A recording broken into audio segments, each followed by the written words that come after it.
Matamgi Manipuri Wari channel asibu tabiriba khwai pumnamakpu taramnau cheri ngasi muglawbirasi love requite kumanga subatangka Gari mamangda athoibisu makhut thindok leplaga lerambaduda Ningthouja lamadi amar ngaglapna yenglei koklen phabasu khanglawlawrei Gari wakal tawraga thoriba gari no Ningthouja khon tablapna Oh sir Gari mamangda nupi ama thachilaga leiri adunani koklen phaba gari dagi thuna kumtharaduna athoibigi khudang pairaga chingthokhibada amarna Bhai moisidi moong amanine ngasai blind date chatkiba nupido sinu ukhraba jalo aduni nupi sina sardaga phuri sengo is pakte laima Athoibi sauningna koklen phabada furi koklen phabasu khangboi lakpoi magi makhuto pharaga athoi nangarabo Ngawri nangna ngasai cafe da phamina horiba mido kanano nupido kanano Oh imanabini kuina unadrabada unarambani kari torage Athoibi khon kalapna Yade dursu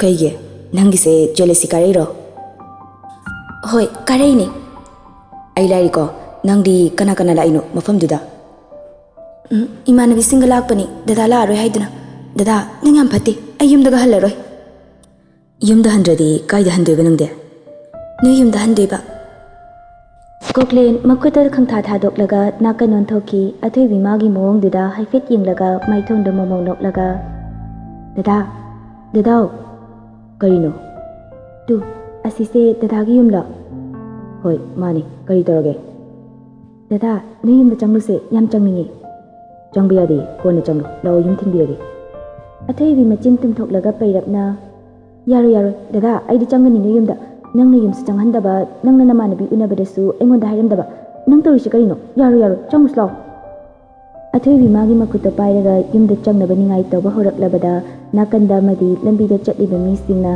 loini yingnairaklabada koklen makhuto kanthoklaga khon kalapna As athoi ningai am torgano na angang natrabani lesabi pharabani yam paktiko adumai torkono Oh dada ningai tawbase paktrabo haise phare Dada na dumaya tawradi aisu salage Athoibi mimang tumang khangdaba makai sisit kapladuna tabli chatki Koklen phaba sor sangna holaduna tabli chatliba athoibi gi makhuto pairaga yumlomda chingsin khibado ngasaidagi makoi anigi kumhai yengliba amaramadi Ningthoujaldi mamit kuptana As moi mong sidi kainomni ayumdaga chongdo torebo nangda nate moi se chendu jalo Ngasai nupi mo unarido hopta biday wadi sala Kanadi lao changlase thok pamai lakjarani Makoi ani se changsilaktuna gari du sugarasta thamlure amar changsilakpaga loyumbi gi manakta prap changsilaga Loyumbi sar changrabo Loyumbi singa ngakna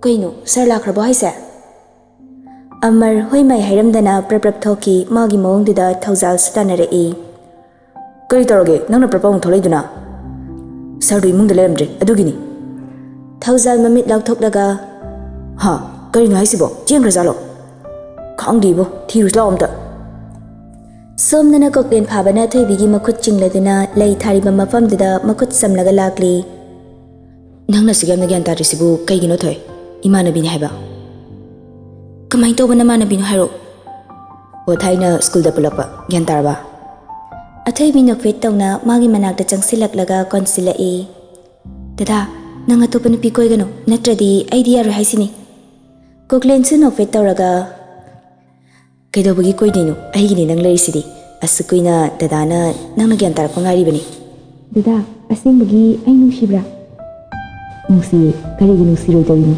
aigi athoibina hen heli saktasu heli Dada nang siam nungsi Aisu nang manusi Ado dada hayeng di lawba ko University daro Hoi thinbasu lawbasu natradi nangna cherakani Kaigedi nangonda chaidiba chairuyi Adu erasu aigi manabi singse aiga kaya loina ningdi Pharesi thengi pungsu 6 tasindore yumda hanba thenglani Dadana thinbiyo Hoi thinbigi Koklen phaba haifet mamai du leithoklaga Ningthouja gari so do pirone noina taimase thilugine Magi wahayduda thawzaldi mamit lauthok mangli amarsu nuki thoklaga makokta kaksi haglakpaduda khangboi lakboi laurei.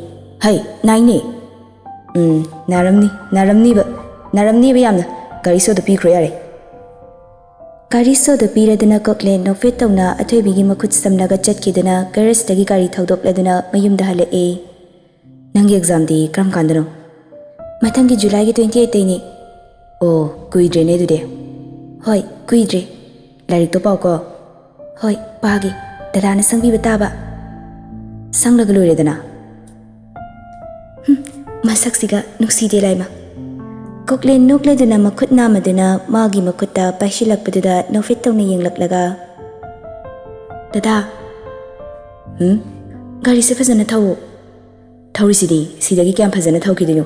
Ado nang gari thawba heibro. Haite. Haijaludana. Papa na gari choba thawgi ade machadi dum haye. Yumsi yodore ado yohanin kidreda.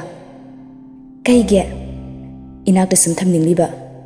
Is dada sidi aduri laage. Adusu yadi. Phare duri changlage. Hoi chango. Athoibi seatbelt thadoklaga kumthage tawrakpada koklen phabana makhuto farakpaduda nofit tawna mamaidu leishilakpaga mapa chanana magi khazaida papi tawshilai. Athoibi su ikaiboy. Dada kainu mi mamangsida ikai. Kanada ikairiba gari manungsida nangai khaktani leisi. Kanana uduino ni holebak se foreign ti maira paibiga la adi phazani. La idana kaidau zarunige farese chango. Hoi dada ada khotsidi thado. Koklen nokfit tawna. Hoi thadoge. Makuta thadoklaga thebi nokfit tawna mayumda chensinki get to lonsilaga nokmi tawraga changsilai. Athoibi isai ngangna mut amada changsilakpada sumang digit leima khongsinglaga leirambada noklamba maithong hanjin khiduna tumina changsilaktuna mangon gidarida kakhat ke torakpada. Hausi pung kya tare kaigina thengai de. Athoibi mamaido muk leisilaklaga. Pa, ai library da changlubani aduda thengdokre. Jitwa makha taraktrabaduda tune imungda chensilaktuna chakhumda harauna mama dagi makhutta pairaga imungda thungnaba round leiri. Sana hosu noklaga. Bima koksi ngawimi kari tawragi chabo icha si ngasi se yam haraunu uida. Mama ai ngasi se yam harawi ai ngasi di yam harawi. Hoi ni adubu kari tawrage ba. Ngasi se college halakpada mut amada leirambani aduga hojikna. Hoi ni adubu kari tawrage haiba. Ngasai mani bi mayamga chip cafe da chatlubane ba aduda koklen phabada nupi amaga. Koklen phaba nupi unaraga nangna harawri ba. As mama wa maka thatkino ba. Ai makha tarake ba. Adudagi unaraga lerambadagi ne aina mayumse kohing hanglaga moigi thonganda leplubani pungani mukti. Moi mayumdo khufazama thongololame mapandagi aina photocopy ni. Phare napana chairakni nathau tawzaruro. Somnana koklen phabasu mayumda changbagi mahutta malim hoida lakli. Kuire mapau takidaba karam tawrige haibasu nongmata hangluba sangbanate warauramgadra natraga warauramloidra haibagi chingnaba leitana gate mapanda mafam chana garido khamladuna gate to hangladuna changsilai. Irai leima numidang wairam tasilakpagi duk thangmai tharaga leirami nakandana angang sena nabi nupiduna machaduga sanari. Koklen phabasu changsilaklaga. Malim leiki bro. Irai leimana. Hoi leiki changbiro. Phani. Khungupta darida kakhatringai da thamladuna sofa ka da changsilaktuna famlari irai leimasu mapureiba kokthokpa changkhre. Sofa ka da famduna ka aduda thetliba photo singdu yengli mana famliba sofa dugi table machadada frame chalaga thamliba photo da lokhatlaga yengli. Makhoi anigi angang oiringagi photo oirambaduda yenglaga haukraba thawdok khra ningsinglaktuna nokmi tawraklibani. Malim su changsilakpada koklen phabana noklaga leirambaduda. Photo duda kari yauge nangna nokli dubo. Koklen phabasu photo do thangkatlaga. Si photo se kaidagino aingondadi copy intabu leitene yamna fazarine. Oh fazabani kari leirage nangbo. Nangi nanakta lakpabu kari leirena yang na hanglapa. Hoine yam thazadabdo nangna sidaga laklibase. Lake hairasu nungthil gumbada fazana lao. Nangi se haujik tanbe wani ne. ꯑꯧ ꯇꯥꯂꯤ ꯅꯪ ꯀꯩꯗꯧꯒꯦ ꯍꯥꯏꯕꯅꯣ ꯃꯈꯣꯏ ꯑꯅꯤꯒꯤ ꯋꯥꯔꯤꯗꯨꯗ ꯏꯔꯥꯏꯂꯩꯃꯅ ꯇꯥꯔꯗꯨꯅ ꯃꯥꯒꯤ ꯅꯨꯄꯥꯗ ꯃꯃꯤꯠ ꯐꯩꯅ ꯌꯦꯡꯂꯛꯏ ꯀꯣꯛꯂꯦꯟ ꯐꯥꯕꯁꯨ ꯅꯣꯛꯈꯤ ꯅꯣꯛꯈꯤ ꯇꯧꯔꯗꯨꯅ ꯏꯆꯟ ꯀꯔꯤꯁꯨ ꯈꯟꯒꯅꯨ ꯏꯕꯥꯅꯤꯗꯤ ꯁꯨꯃꯥꯏꯅ ꯑꯗꯨꯝ ꯉꯥꯡꯂꯩꯌꯦ ꯏꯔꯥꯏꯂꯩꯃꯁꯨ ꯅꯣꯛꯂꯒ ꯑꯣ ꯑꯩꯗꯤ ꯀꯩꯀꯩ ꯈꯠꯅꯔꯕꯣꯏ ꯈꯜꯂꯨꯔꯦ ꯖꯨꯏꯁꯁꯦ ꯄꯥꯏꯁꯦ ꯍꯣꯏ ꯌꯥꯅꯤ ꯃꯥꯂꯦꯝ ꯂꯛꯅꯒꯦ ꯃꯇꯥꯒꯨꯝꯅ ꯅꯨꯡꯉꯥꯏꯇ꯭ꯔꯣꯁꯦ ꯏꯇꯨꯅꯒ ꯁꯦꯕꯥ ꯇꯧꯕ ꯅꯪꯗꯤ ꯐꯪꯂꯝꯂꯔꯣꯏꯅꯦ ꯐꯪꯖꯗ꯭ꯔꯦ ꯅꯣꯏꯗꯧꯅ ꯐꯪꯖꯗ꯭ꯔꯦ ꯀꯥꯏꯗꯒꯤ ꯐꯪꯂꯅꯤꯒꯦ ꯗꯦꯕꯗꯥꯁ ꯁꯥꯔꯒ ꯂꯩꯔꯨꯔꯒ ꯑꯗꯣ ꯉꯁꯤꯒꯤ ꯑꯅꯧꯕꯤ ꯑꯃ ꯕ꯭ꯂꯥꯏꯟ ꯗꯦꯠ ꯇꯧꯔꯤꯗꯨꯅ ꯃꯁꯛꯄꯨ ꯀꯔꯝ ꯇꯧꯒꯦ ꯃꯁꯛꯇꯤ ꯍꯥꯏꯀꯥꯟꯗꯦ ꯈꯨꯐꯖꯕꯅꯤ ꯊꯃꯣꯏꯅꯕꯨ ꯈꯣꯏꯗꯥꯔꯕꯣ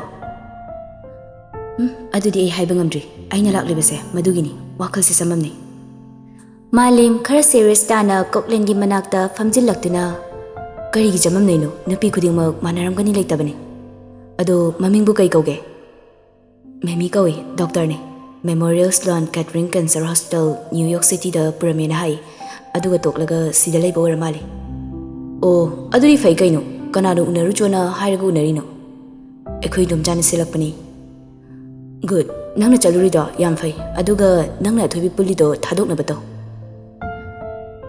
ꯈꯪꯗꯦ ꯑꯩ ꯃꯥꯅ ꯀꯔꯣꯝꯗ ꯑꯩ ꯃꯊꯥ ꯌꯥꯝꯅ ꯁꯥꯏ ꯅꯪꯉꯣꯟꯗ ꯐꯣꯟꯗ ꯁꯥꯟꯅꯒꯗꯕꯁꯨ ꯅꯨꯡꯉꯥꯏꯇꯦ ꯑꯗꯨꯅ ꯁꯤꯗꯣꯏꯅ ꯂꯥꯛꯂꯤꯕꯁꯤꯅꯤ ꯅꯪꯅ ꯐꯅꯤ ꯍꯥꯏꯕꯗꯨ ꯇꯧ ꯑꯩꯅꯗꯤ ꯀꯔꯤꯁꯨ ꯍꯥꯏꯔꯣꯏ ꯑꯗꯨꯕꯨ ꯑꯊꯣꯏꯕꯤꯅ ꯇ꯭ꯋꯤꯇꯔꯗ ꯏꯔꯛꯂꯤꯕ ꯄꯣꯁ ꯃꯌꯥꯝꯗꯣ ꯑꯩ ꯇꯜꯂꯤꯍꯦ ꯅꯪꯅ ꯍꯩꯅꯗꯦꯁꯨ ꯍꯥꯏ ꯀꯔꯝꯅ ꯇ꯭ꯋꯤꯇꯔꯗ ꯆꯪꯂꯤꯕ ꯌꯥꯔꯦꯁꯦ ꯅꯨꯄꯤꯗꯧꯅ ꯄꯦꯄꯥ ꯉꯥꯡ ꯂꯩꯔꯅꯨ ꯖꯤꯁꯁꯦ ꯊꯧ ꯆꯍꯤꯗꯨ ꯌꯥꯁꯤꯜꯂꯛꯇ꯭ꯔꯦ ꯈꯔ ꯊꯨꯅ ꯇꯧꯅꯕ ꯇꯧꯁꯤꯀꯣ ꯃꯥꯅ ꯃꯌꯨꯝ ꯉꯟꯇꯥꯅ ꯄꯥꯟꯊꯣꯛꯂꯒ ꯌꯥꯔꯦꯀꯣ ꯁꯣꯝꯗꯅ ꯃꯦꯃꯤꯁꯨ ꯏꯃꯨꯡꯒꯤ ꯊꯕꯛ ꯇꯧꯅ ꯇꯧꯅ ꯅꯣꯛꯃꯤ ꯅꯣꯛꯃꯤ ꯇꯧꯔꯤ ꯃꯥꯒꯤ ꯃꯑꯣꯡꯗꯨꯗ ꯃꯃꯥ ꯏꯕꯦꯝꯃ ꯔꯤꯇꯥꯅ ꯕꯦꯃꯥ ꯉꯁꯤ ꯎꯅꯔꯛꯄ꯭ꯔꯣ ꯍꯣꯏ ꯃꯃꯥ ꯎꯅꯔꯛꯑꯦ ꯀꯔꯤꯗꯤ ꯋꯥꯔꯤ ꯁꯥꯟꯅꯔꯦ ꯈꯪꯗꯦ ꯃꯌꯥꯝ ꯁꯥꯟꯅꯔꯦ ꯑꯗꯣ ꯏꯃꯥ ꯑꯩ ꯀꯩ ꯍꯥꯏꯗꯣꯏꯅೋ ꯍꯥꯏꯐꯝ ꯈꯪꯗꯦꯗ ꯐꯣꯟ ꯅꯝꯕꯔꯒꯗꯤ ꯂꯧꯔꯛꯄ꯭ꯔꯣ ꯂꯧꯔꯛꯇꯤꯌꯦ ꯑꯍꯥꯟꯕ ꯊꯦꯡꯅꯕꯗ ꯀꯃꯥꯏꯅ ꯐꯣꯟ ꯅꯝꯕꯔ ꯍꯪꯗꯣꯔꯤꯒꯦ ꯍꯩ ꯀꯔꯤꯅꯣ ꯑꯗꯨꯗꯤ ꯃꯊꯪꯗ ꯎꯅꯁꯦ ꯍꯥꯏꯔꯗꯤ ꯑꯩꯈꯣꯏ ꯑꯃꯨꯛ ꯆꯦꯟꯅꯈꯤꯗ꯭ꯔꯣ ꯀꯔꯤꯅꯣꯅꯦ ꯃꯀꯣꯛ ꯌꯥꯎꯗꯦꯗꯀꯣ ꯑꯁ ꯌꯥꯔꯦꯕ ꯀꯣꯟꯅ ꯑꯃꯨꯛ ꯂꯧꯔꯁꯨ ꯌꯥꯏ ꯑꯗꯣ ꯃꯥꯁꯦ ꯍꯦꯛ ꯌꯦꯡꯕꯗ ꯌꯥꯝ ꯂꯦꯝꯃꯤ ꯌꯥꯝꯅꯁꯨ ꯆꯝꯕ ꯃꯥꯜꯂꯤ ꯋꯥ ꯍꯥꯏꯔꯛꯄꯗ ꯐ꯭ꯔꯦꯡ ꯑꯣꯏꯒꯦ ꯇꯧꯏ ꯁꯣꯝꯗꯅ ꯁꯀꯤꯔꯥꯗꯤ ꯃꯅꯥꯎ ꯅꯨꯄꯥ ꯂꯩꯈꯤꯗꯕꯒꯤ ꯑꯋꯥꯕ ꯐꯣꯡꯗꯣꯛꯂꯤ ꯀꯔꯤꯝꯇ ꯆꯥꯗ ꯊꯛꯇꯕꯒꯤ ꯃꯁꯥꯗꯣ ꯁꯣꯟꯊꯔꯤ ꯃꯌꯥꯝ ꯆꯪꯗꯅ ꯗ꯭ꯔꯤꯞ ꯀꯥꯞꯂꯤ ꯃꯥꯒꯤ ꯃꯑꯣꯡꯗꯨꯗ ꯈꯥꯕꯗꯤ ꯌꯦꯡꯕ ꯉꯝꯗ꯭ꯔꯦ ꯃꯥꯁꯨ ꯍꯧꯖꯤꯛꯇ ꯒ꯭ꯌꯥꯟ ꯇꯥꯔꯛꯂꯦ ꯀꯣꯛꯂꯦꯟ ꯐꯥꯕꯅ ꯇꯧꯔꯤꯕ ꯃꯑꯣꯡꯗꯣ ꯑꯗꯨꯕꯨ ꯇꯛꯁꯤ ꯁꯣꯟꯕ ꯅꯠꯇꯅ ꯎꯄꯥꯏ ꯂꯩꯇ꯭ꯔꯦ ꯂꯥꯛꯆꯩꯗ ꯀꯣꯛꯂꯦꯟ ꯐꯥꯕꯅ ꯑꯩꯁꯦ ꯑꯩꯅ ꯄꯪꯂꯨꯕꯅ ꯏꯅꯥꯎꯁꯤꯡꯁꯦ ꯑꯁꯤꯕꯒꯤ ꯈꯌꯥꯠꯇ ꯇꯥꯍꯜꯂꯤ ꯖꯤꯇꯦꯟꯁꯨ ꯈꯥꯕꯒꯤ ꯂꯦꯡꯖꯨꯝꯗ ꯄꯥꯏꯔꯒ ꯍꯧꯈ꯭ꯔꯦ ꯃꯇꯨꯡꯗꯗꯤ ꯑꯩꯈꯣꯏꯁꯨ ꯇꯧꯁꯤ ꯈꯥꯕ ꯁꯥꯎꯒꯠꯂꯛꯏ ꯍꯧꯈ꯭ꯔꯦ ꯍꯥꯏꯔꯒ ꯍꯦꯛꯇ ꯌꯥꯒꯗ꯭ꯔꯣ ꯑꯩꯁꯨ ꯀꯣꯛꯂꯦꯟ ꯐꯥꯕꯒꯤ ꯏꯃꯨꯡꯕꯨ ꯑꯋꯥꯕ ꯇꯥꯍꯟꯒꯅꯤ ꯃꯁꯤ ꯉꯝꯗ꯭ꯔꯦꯗꯅ ꯑꯩ ꯈꯥꯕ ꯅꯠꯇ꯭ꯔꯦꯗꯅ ꯔꯦꯅꯨ ꯆꯥ ꯄꯨꯔꯒ ꯆꯪꯁꯤꯜꯂꯛꯄꯗ ꯈꯥꯕ ꯍꯣꯏꯁꯨ ꯇꯨꯃꯤꯟꯅ ꯂꯩꯈ꯭ꯔꯦ ꯇꯨꯃꯤꯟꯅ ꯆꯥ ꯄꯤꯔꯝꯂꯒ ꯊꯨꯅ ꯃꯥꯒꯤ ꯀꯥꯗ ꯆꯪꯁꯤꯜꯂꯛꯂꯒ ꯊꯣꯡ ꯂꯣꯛ ꯇꯧꯁꯤꯟꯗꯨꯅ ꯐꯣꯟꯗꯨ ꯄꯨꯊꯣꯛꯂꯒ ꯀꯔꯤꯅꯣ ꯃꯦꯁꯦꯖ ꯏꯔꯝꯂꯒ ꯆꯥꯛꯈꯨꯝꯗ ꯑꯃꯨꯛ ꯆꯪꯁꯤꯟꯈ꯭ꯔꯦ ꯈꯥꯕꯒꯤ ꯃꯅꯤꯡꯕꯣꯛꯁꯨ ꯆꯪꯁꯤꯜꯂꯛꯂꯒ ꯕꯦꯃꯥ ꯔꯦꯅꯨ ꯀꯩꯅꯣ ꯈꯔ ꯆꯥꯕ ꯌꯥꯕ ꯁꯦꯝꯃꯨ ꯁꯀꯤꯔꯥꯁꯦ ꯀꯔꯤꯝꯇ ꯆꯥꯗꯦ ꯍꯣꯏ ꯉꯥ ꯆꯥꯕꯗꯨ ꯌꯥꯗ꯭ꯔꯕꯅꯤꯅ ꯆꯝꯐꯨꯠꯀ ꯉꯥ ꯌꯥꯎꯗꯕꯤ ꯏꯔꯣꯝꯕꯒ ꯀꯥꯡꯍꯧꯒ ꯇꯧꯁꯤꯜꯂꯒꯦ ꯍꯣꯏ ꯅꯪꯅ ꯐꯅꯕꯗ ꯑꯗꯨꯝ ꯇꯧꯔꯣ ꯏꯆꯥꯗꯨ ꯅꯨꯡꯁꯤꯕꯅꯤꯗ ꯃꯃꯥ ꯑꯩꯕꯨ ꯊꯥꯗꯣꯛꯂꯝꯂꯒ ꯆꯠꯈ꯭ꯔꯦ ꯔꯦꯅꯨꯁꯨ ꯅꯨꯡꯉꯥꯏꯇꯅ ꯏꯃꯥ ꯀꯔꯝꯅ ꯂꯩꯇ꯭ꯔꯤꯅꯣ ꯏꯃꯥꯕꯨ ꯀꯃꯥꯏꯅ ꯍꯥꯏꯔꯁꯤꯒꯦ ꯐꯔꯦꯁꯦ ꯏꯃꯥ ꯍꯛꯆꯥꯡ ꯁꯣꯛꯅꯕꯅꯤ ꯌꯥꯝ ꯍꯦꯟꯅꯁꯨ ꯈꯟꯖꯤꯟꯕꯤꯔꯨꯅꯨ ꯍꯣꯏ ꯐꯔꯦ ꯅꯊꯧꯗ ꯇꯧꯖꯔꯣ ꯃꯃꯥꯗꯨꯁꯨ ꯆꯠꯈ꯭ꯔꯕꯗ ꯔꯦꯅꯨ ꯁꯣꯔ ꯁꯥꯡꯅ ꯍꯣꯜꯂꯗꯨꯅ ꯐꯝꯂꯗꯨꯅ ꯅꯣꯛꯐꯦꯠ ꯇꯧꯔꯛꯏ ꯊꯥꯈꯤꯕ ꯃꯦꯁꯦꯖꯇꯨ ꯐꯪꯂꯕꯗ ꯀꯣꯛꯂꯦꯟ ꯐꯥꯕꯁꯨ ꯃꯦꯁꯦꯖꯇꯨ ꯌꯦꯡꯂꯗꯨꯅ ꯅꯣꯛꯐꯦꯠ ꯇꯧꯔꯛꯏ ꯔꯦꯅꯨꯁꯨ ꯑꯆꯝꯕ ꯃꯤ ꯅꯠꯇꯦ ꯀꯣꯛꯂꯦꯟ ꯐꯥꯕꯒꯤ ꯃꯤꯅꯤ ꯈꯥꯕꯒꯤ ꯀꯔꯕꯥꯔꯁꯤꯗ ꯐꯥꯅꯕꯒꯤꯗꯃꯛ ꯔꯦꯅꯨꯕꯨ ꯊꯥꯖꯤꯜꯂꯤꯕꯅꯤ ꯔꯦꯅꯨꯁꯨ ꯌꯥꯝ ꯍꯩꯁꯤꯡꯕ ꯃꯤꯅꯤ ꯐꯖꯅ ꯇ꯭ꯔꯦꯟ ꯇꯧꯔꯕ ꯅꯨꯄꯤꯅꯤ ꯏꯃꯨꯡ ꯑꯗꯨꯗ ꯀꯔꯤ ꯇꯧꯔꯤꯕꯒꯦ ꯍꯥꯏꯅ ꯀꯨꯞꯅ ꯁꯦꯟꯅꯔꯤꯕꯅꯤ ꯑꯃꯔ ꯊꯧꯖꯥꯜ ꯃꯦꯠꯁꯤꯡꯗꯣ ꯀꯣꯛꯂꯦꯟ ꯐꯥꯕ ꯉꯁꯥꯏ ꯗꯦꯠ ꯆꯠꯄꯒꯤ ꯃꯔꯝꯗ ꯋꯥꯔꯤ ꯁꯥꯟꯅꯔꯤ ꯃꯦꯠ ꯑꯃꯅ ꯑꯃꯔ ꯁꯔꯗꯨꯕꯨ ꯅꯨꯄꯤꯒ ꯋꯥꯔꯤ ꯁꯥꯟꯅꯕ ꯍꯩꯔꯝꯒꯗ꯭ꯔꯣ ꯈꯪꯗꯦꯗ ꯅꯦꯅꯦ ꯉꯁꯥꯏꯗꯒꯤ ꯅꯣꯛꯃꯤ ꯇꯧꯔꯒꯅꯤ ꯍꯜꯂꯛꯏꯕꯁꯦ ꯃꯦꯠ ꯑꯃꯅ ꯑꯃꯨꯛ ꯐꯣꯟꯗꯒꯤ ꯌꯦꯡꯗ꯭ꯔꯣ ꯍꯥꯏꯁꯤꯕꯣ ꯅꯠꯇꯦ ꯉꯁꯥꯏ ꯅꯣꯏꯁꯨ ꯗꯦꯠ ꯆꯠꯄꯗꯣ ꯌꯦꯡꯉꯨ ꯌꯥꯗ꯭ꯔꯕ ꯀꯃꯥꯏ ꯇꯧꯒꯦꯗꯣ ꯂꯣꯌꯨꯝꯕꯤꯅ ꯑꯃꯨꯛ ꯑꯩꯅ ꯈꯟꯕꯗ ꯃꯥꯁꯨ ꯄꯥꯈꯪꯅꯤꯅ ꯍꯩꯔꯝꯕ ꯌꯥꯏꯌꯦ ꯍꯣꯏꯅꯤ ꯑꯗꯨꯗ ꯌꯥꯝ ꯃꯥꯟꯖꯗꯕ ꯑꯗꯨꯒꯤꯅꯤ ꯍꯥꯏꯅꯔꯤꯉꯩ ꯆꯩꯔꯛ ꯑꯗꯨꯗ ꯀꯣꯛꯂꯦꯟ ꯐꯥꯕ ꯐꯣꯟꯗ ꯌꯦꯡꯂꯗꯨꯅ ꯅꯣꯛꯃꯤ ꯇꯧꯔꯒ ꯀꯨꯝꯊꯔꯛꯄꯗ ꯃꯈꯣꯏ ꯂꯣꯏꯅꯃꯛ ꯃꯌꯥ ꯀꯥꯔꯒ ꯌꯦꯡꯂꯤ Koklin Pabasu mayamna lairiba jagada hanna yenglude phone da dum yenglaga nokmi tawribado makhoi masen khuning na kakak thilaga yengnei phone de yengna mayam punsilaga leiner misibu kari meeting tawino wahi si hairakpada mayam punsilaga leirambado handoknaraga leinari met amana sir chak thijaraklage hoi thiro hayeng di thabak yami amar thoja pung nipan da hospital chatkani ko noyani pung 8 ta thawrang loyu Amarga Thauzaga yengnaraga mamit manana tale haibagi mawangda sign tawnari noyani na sign tawnai dubu tale hairo Amar khangpre khangna nate sir pare chak chana batawsi pung se thengkre Asamna chak ising charama matungda pothana ba changnakre Koklin Phabadi magi kada thabak khara tawri nakanda thamliba phone dusu ngan belepte hanne yenglude thabak tawba lureduna phone du lokhatuna lakliba message call do ignore tawraduna unknown number amada call tawri Hello sir karam tawre noi asokpa singdudi fazana pothan banatro pothari sir hospital de du noi achama mi sar legadamni ko sir renuna checksin wai kra haide ai su khangi mane ngonda kari tawba ngamdorige Sir, Yamaruiba mana Finance Minister Jiten su khabagi group sai haiduna paulai. Jiten danate, Jiten gi makada leba mi krasuni, nakoi checksina layu. Pani sir. Ai nakoi gi nanak talak tab gi maramdi, khangjai sir. Training mafam di karam tawri, ai adom da lakpa su farak tare. Sir, adom tawri. Good. Thabak se nangai gi nate, praja mayam gini. Fare, nakoi checksina layu. Phone thamkrabada Koklin chairuna nga tharaga leiri wakalamadagi mana tawramba thabak singdo close tokshilaga top topa kaino khra yengli Mathange yukni pungni pan tarakpa dwaida Boris mayum chatnaba discharge tawduna halakle makhoi da leiba nupi machaduna magi kada sitnana thamlabani magi kada changsilakladuna mama ibi mana makhong mukhot hambiraba matungda hamungda hipalame Boris sumayum yorakpada nena tai phone suloina kairabanina manakta leiriba TV duda isai tapna tharaga mamit ushilabani champut kara pushilalaga changai ma changsilaktuna table da chanabada thamladuna da Boris sanaba purakle se charo hoi ado nangi phone piro ai noina namada phone mtawge masak siga thiro bo haisibu yamna au yam thire khuthi yamni mi nokna jajanu hayeng wai sakathiba ai gumba phangjajani Mama dis sangshilakpada Boris mama don silaga Ma abimna haiba ai masak thi abimna hairabani ne chumlamani bima law yam kuina leirunu ma ga kuina leibase khut ka se maring chatli hoi ma da Boris ki phone kamai kari no toilet changbada pushile adudagini phajaine neire ne Somdana Koklin Phaba Hospital de yoraduna staff singa awat apaying sili pung 10 chapchana meeting adu sahaure Staff singa duna hairakpa awat passing du munna tari. Sir, Dr. ma watla brahanya khanjai. Aduga male nurse su tasing na watli. Madugidi nakoina kremta khanganu. Hari besing se longna batawsi. Aduga atai singna kai wali ba. Sir, kitchen lom da leriba mi sing sisu pukchel sing da bayawri. Sir, attendant khar su wali. Phare, aduri watli besing se longna ba ngasi dagi TV radio sing da advertise tawna batawro.